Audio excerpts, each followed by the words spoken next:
The Adulting with ADHD podcast is not a substitute for medical advice. Please see a medical professional if you think you have ADHD or if you have questions about your current treatment. To support this podcast or to access the podcast archives, visit patreon.com/adultingwithadhd.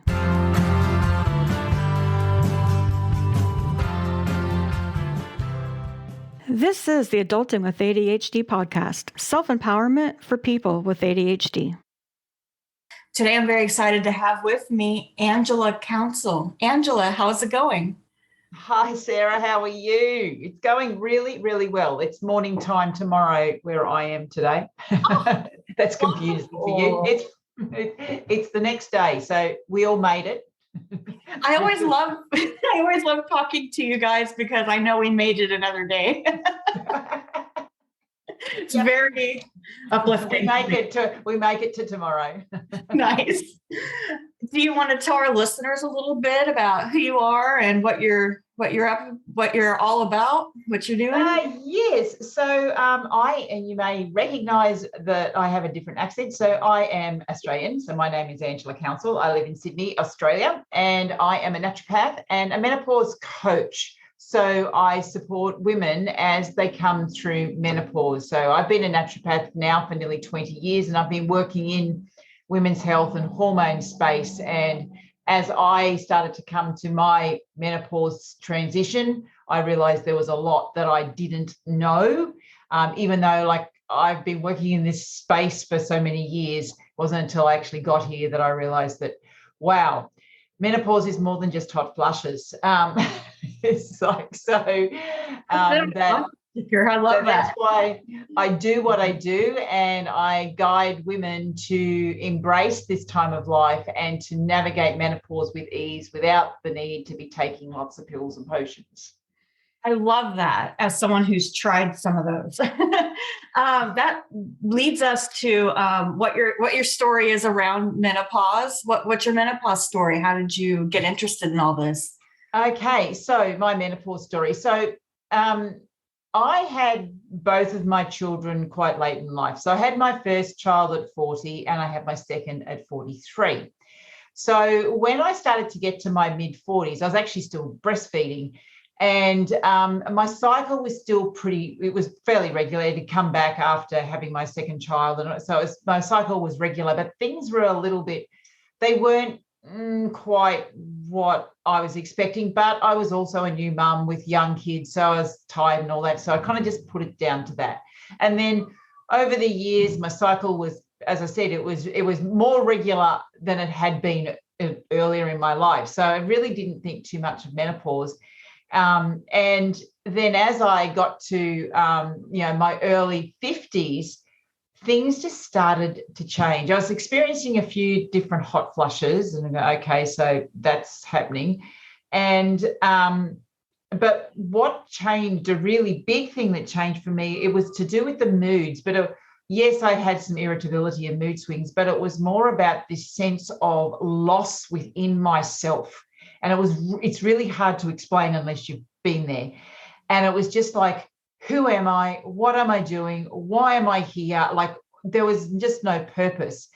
And I can remember having this complete and utter breakdown one day, and it was just before my youngest finished primary school. She was in the last week of school. And it was kind of like, now she was going off to high school, so she didn't need me anymore, so all that type of stuff.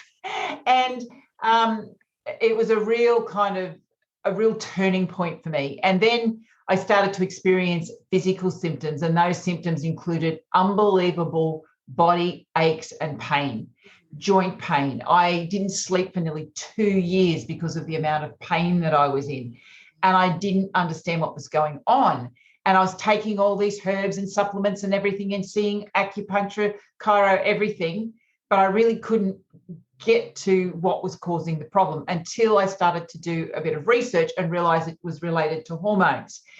And then I started to put on weight, and the weight just started to come on and on and on. And I had a really healthy diet, and nothing I did would shift the weight. In the past, if I wanted to drop weight, I used to go on keto diet and it would just come off. Wasn't working anymore. Couldn't do keto. Couldn't lose weight.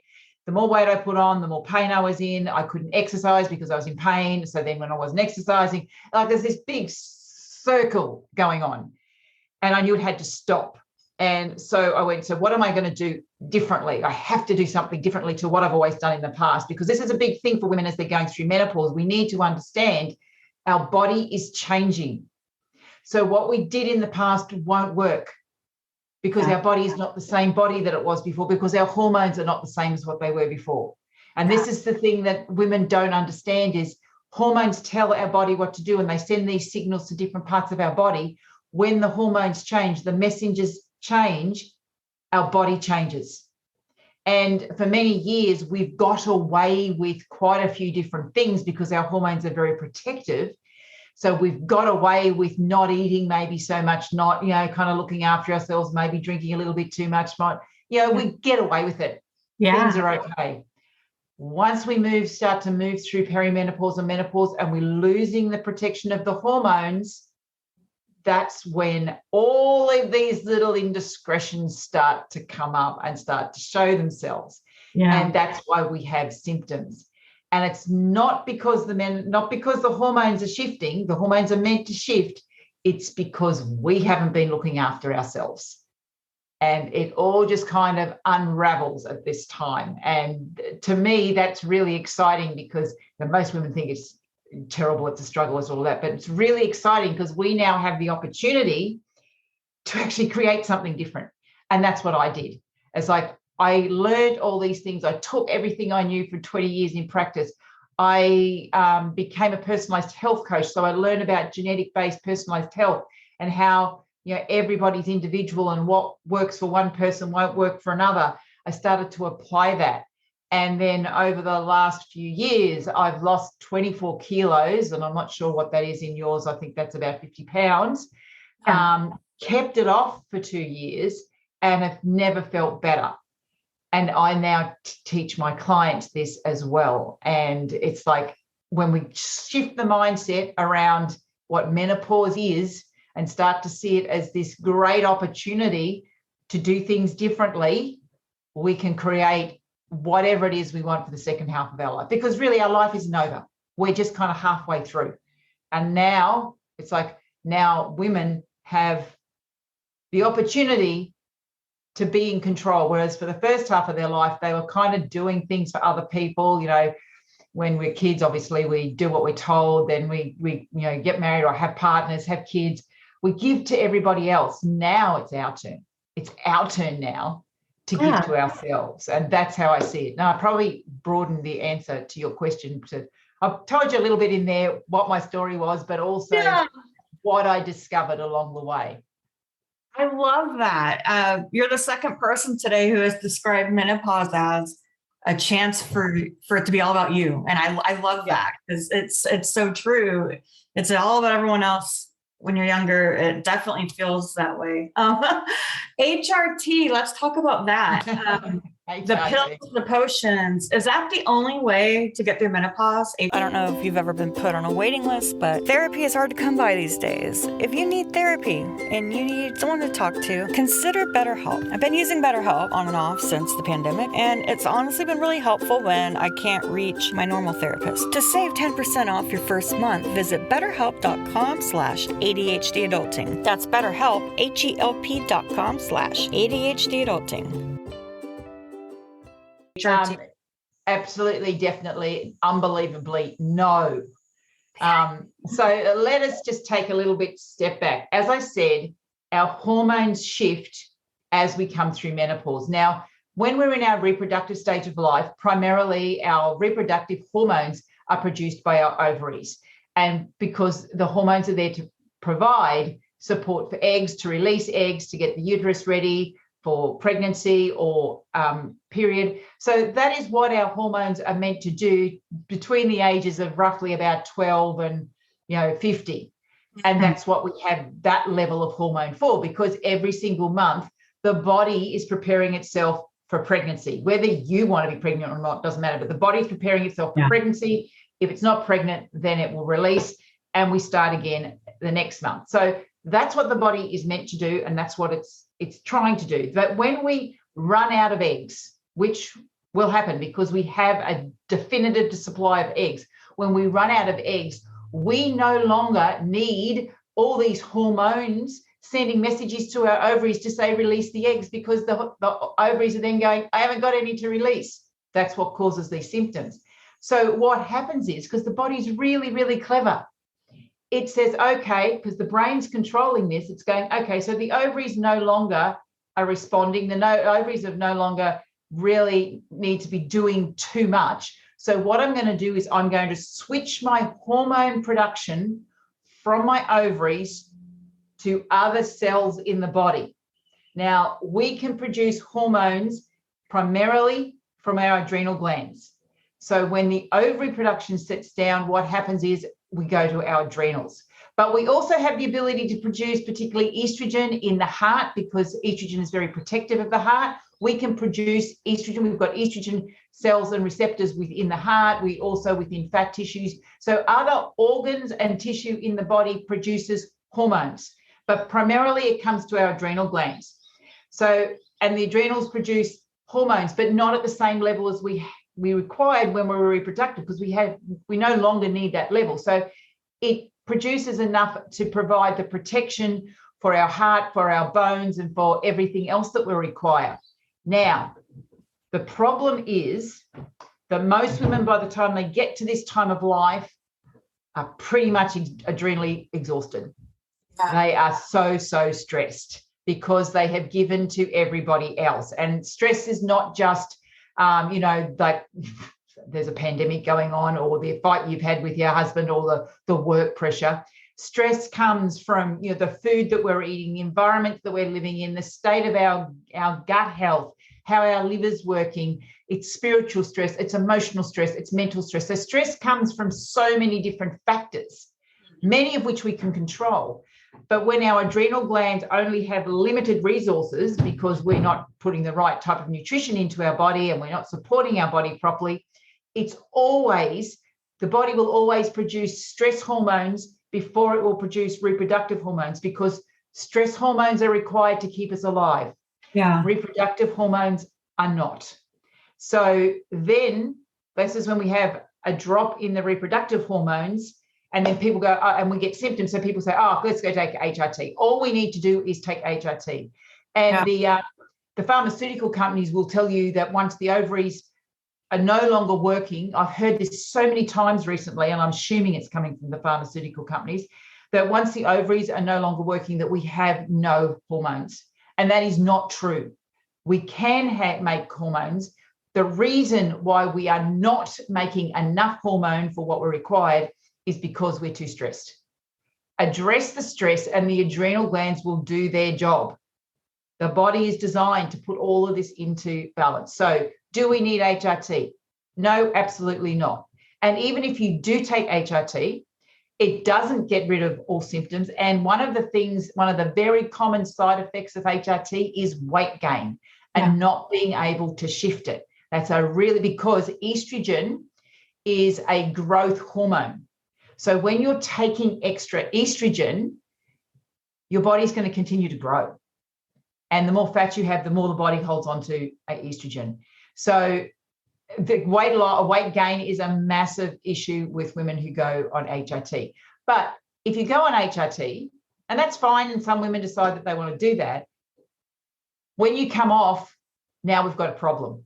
Because now, all of a sudden, you're withdrawing the hormones again, and you're withdrawing it really quickly. And you haven't supported your adrenal glands. So because the adrenal glands haven't had to do the job of producing hormones. So now all of a sudden you've got no hormone because you've taken away the exogenous hormone, and now you've taken away, or the adrenal glands are going to take some time to ramp back up to produce the hormone that you require. So now all of a sudden you go through what's being called now a second menopause, as all those symptoms come back.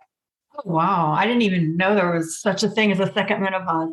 Well, that's what they've just deemed it now. It's like a new thing. And then women say, well, I can just keep taking it. You can, but if you want to be taking hormones for the rest of your life, in an old age home at 95 taking hormones, if that's what you want, we'll go ahead. but there are risks to taking anything long term. And whether or not you're taking bioidentical hormones or synthetic hormones, we already know there's a cancer risk.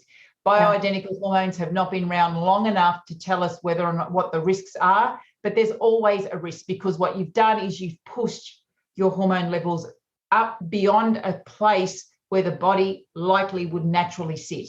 And unless you're adjusting the hormones that you're taking, you basically will be putting in more than your body requires. So once you're doing that, you're throwing everything out of balance again. So short answer to your question, no, you do not need to be taking HRT. And there are so many ways that you can get through this time of life without having HRT. And that's what I do. That's how I've got through it. That's what I teach my clients. And it comes down to looking after those adrenal glands, and that's eating the right food, making sure you're moving your body properly, reducing as much stress as you can in your life. Look at the toxic load that your body's, put under, and also the mindset. Having a mindset that menopause is a time of change and a time of growth, not it is a time of struggle. Wonderful. Yeah, you you cleared 3 questions there. Yeah, I tend to go off and talk a lot. Well, I'm curious. I've never had a menopause coach before, but if you were to work with a menopause coach, I'm going a little off script here. What does that look like? What kind of stuff are you? You said nutrition and exercise. Is that taking care of yourself? So because I'm a naturopath, I have, I can use herbs, nutrients, whatever. So I kind of have a range of tools that I can use. So, but for me, primarily, I look at nutrition, so diet, the food you're eating, and lifestyle. So it's all about reducing stress in your body. I prescribe very little product, and even the herbs, I use them as teas or food and things like that. So that's how I work. It's really, what can we do to look at the food that you're eating? And because a lot of women say, oh, but I'm eating a healthy diet, but I'm still putting on weight. And that might be true, but it might not be the right food for you, because healthy food, now I was eating what would be considered a healthy diet, but I was still eating foods that were causing inflammation in my body. I was still eating foods that weren't right for my body. For example, coconut oil. Coconut is like the big thing. Let's have everything with coconut oil in it. We make everything with coconut oil. Not really great for my body. And I did know this. I used to have it. And whenever I used to have anything that had coconut oil in it, it used to sit cold in the middle of my stomach. And this is a little bit of Ayurvedic medicine, and also Chinese medicine. It's like, so basically coconut oil is too cooling for me. And so then it kind of restricts my digestion. So then I'm not digesting my food properly.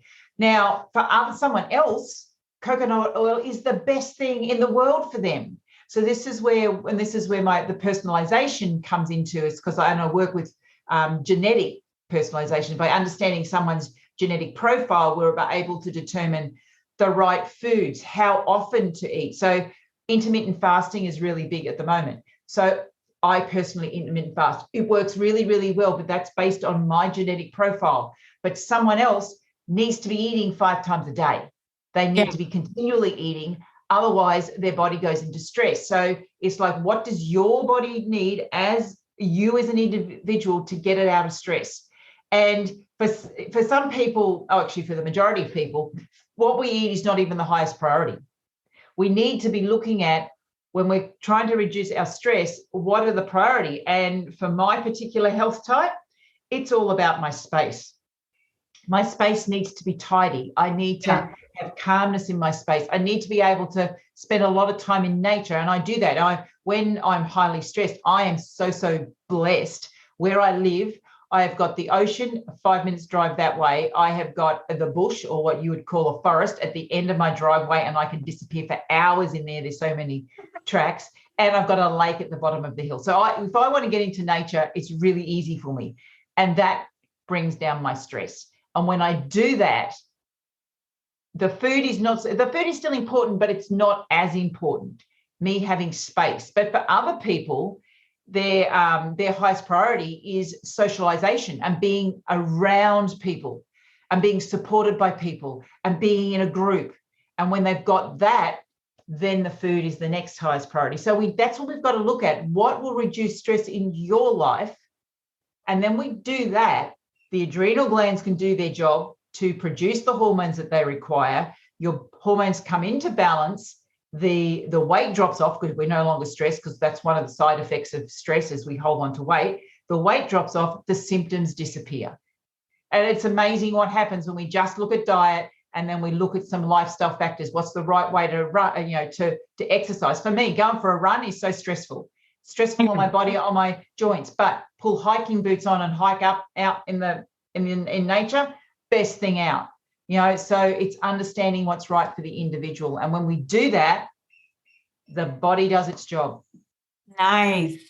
And I've heard that in so many different contexts from so many different experts, and it's consistent all the way around. So that it is. And it's not rocket science. Yeah. Because as I said, I've been working in women's health for nearly 20 years, and I've kind of worked with women through every different stage of their life, from, where before they had children, when they want to get pregnant, when they get pregnant, babies, all that. That kind of followed my life trajectory. Yeah. And I've written books in the past, and it's always the same basics.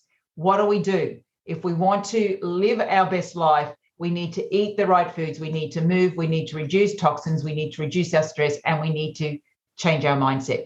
It's not rocket science. It's not new, but we're not doing it. Right. Yeah. Yeah, precisely. Wow. Well, I'm thinking of my listeners out there, and I know a lot of this can sound overwhelming. I know for me, it used to overwhelm me, but now I'm kind of, my feet were held to the fire. So now I'm actually on that journey right now. If people listening need help with this, where can they find you online to learn more? Okay, so I am based in Australia, as I said. But I do work only online, and I only work with groups. So I only do group work. So once every quarter, I run a big group program where women come in and they work through the whole process together. But AngelaCounsel.com is my website. I'm on Facebook as Angela Counsel. I'm on Instagram as Angela Counsel. So basically, you put Angela Counsel in Google and you will find where I am. I'm all the socials as Angela Counsel. And you'll find me really easy. I'm actually about to run a free workshop as well. And I run these workshops every 10 weeks or so. And that's basically called The Secret to Thriving in Menopause, where I go through a lot of this stuff in more detail and a little bit more hands-on, where women get to create their own personalized plan. So once again, you'll find all that on my website or in my socials. It's there. And I do have a Facebook group called Menopause Conversations, and I'm in there quite often, and talking about more of this type of stuff. Excellent. Well, Angela, thank you so much for being here today. And I know our listeners are going to get a lot of value out of this. If I can change one woman's mind about menopause, it was well worth being here. Nice. Menopause is the time, it's your opportunity to create what it is you want in your life, to create the life and the health you want for the second half of your life. It's such an opening. Doesn't have to be a struggle. That's just what I want to say. It doesn't have to be a struggle. Forget all the crap that you're being told. Menopause does not have to be a struggle. You can be in control, not your hormones. I love that so much. Thank you, Angela. Thank you so much. Have a good rest of the day. Yeah, I will. Okay. Bye.